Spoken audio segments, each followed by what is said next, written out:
On va finir un dernier cas avec Julien, pour montrer qu'il n'a pas que des cas catastrophiques quand même. Parce que je vous ai un peu choqué avant, mais on va finir sur une bonne note.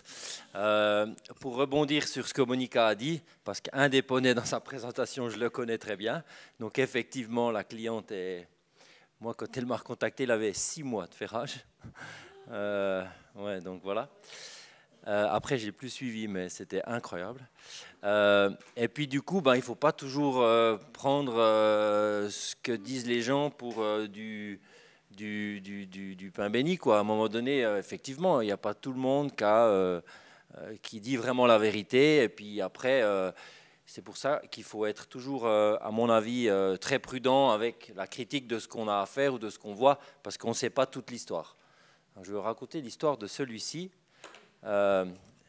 qui est paré régulièrement, hein, qui est suivi par un pareur. En tout cas, c'est ce que le propriétaire m'a affirmé.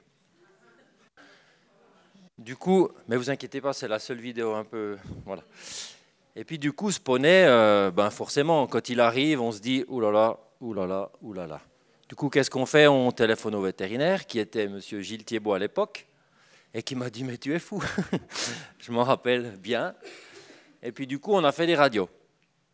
Et là, on découvre quelque chose d'assez incroyable.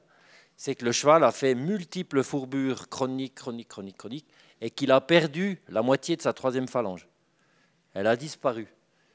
Donc c'est assez fréquent, hein, sur les Shetland, sur les petits poneys comme ça, c'est assez fréquent, on ne se rend pas trop compte. Et puis tout d'un coup, la situation à l'intérieur est incroyable. Et là, on se dit, bon, on ne peut plus rien pour lui. Du coup, on essaye de mettre en place tout ce qu'on a appris et tout ce qu'on a pu avoir comme expérience. Souvent, c'est une grande réunion de collègues, pas de pareurs encore, mais de personnes qui sont intéressées par des cas comme ça. J'ai la chance de pouvoir les suspendre, donc ça donne vraiment une liberté de travail, on n'a pas la montre en main. Et puis, comment savoir où est Stos, si petit, quoi, et si disparu? Du coup, après plein de calculs et plein de techniques, voilà, un peu, j'ai passé des photos où il y a la grande scie. On lui met des prothèses. Alors là, c'est plus du tout de la maréchalerie, c'est vraiment de trouver quelque chose qui va essayer de le rendre un peu confortable. Et puis, le jour d'après, donc esthétiquement, ça a déjà un petit peu meilleure façon, mais le jour d'après, sans médicaments, ça donne ça. Donc ça, c'est quand même la preuve, encore une fois, comme Jean-Pierre Tsog me dit toujours, les chevaux ont une capacité d'adaptation et de faire avec certaines pathologies ou certaines lésions graves. Ils ont la possibilité de s'adapter à ça, et ce poney va... Alors maintenant, c'était un vieux, hein, il est mort, mais pas du tout à cause de ça. Mais il a encore vécu longtemps chez nous, parce que du coup, on l'a gardé. Et puis voilà, donc ça, c'est aussi des belles histoires, mais qui vont... Pourquoi j'ai voulu quand même le présenter, c'était pour dire qu'on ne doit pas toujours poser un jugement sur ce qu'on voit ou tout ça. Il y a des fois des explications, des situations. Ce poney, il n'a pas été paré depuis Mathusalem, quoi. À un moment donné, il faut dire la vérité.